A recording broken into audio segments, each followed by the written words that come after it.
having a premiere night of your movie, Maple Leaf Dreams.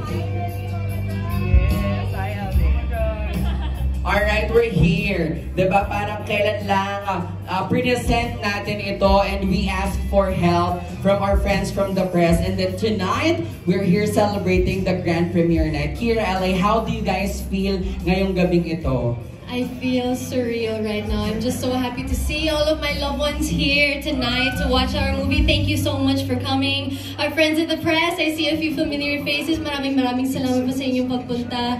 Grabe, we shot this movie a year ago and I'm so excited and so blessed that it's finally coming out tonight. And congratulations, of course, to you, Kira. Hi, thank you, Mama Jai. I love you. I love you. Thank you. LA! Yes! Ito na po guys, maraming salamat po sa pagpunta. Sobrang na-appreciate po namin ni Kira lahat ng mga lovely faces po ngayon nandito. Mga loved ones, mga family, mga kaibigan po. Of course, kayong lahat, mga press, mga fans, maraming salamat po sa pagpunta ninyo. Tsaka, let's all enjoy the night po. Tsaka itong movie na to, binuo namin to ni Kira ng buong puso namin. Tsaka ginawa namin ito para sa lahat ng mga Pilipino na nangangarap po. Kaya let's all enjoy the movie po. And maraming salamat po.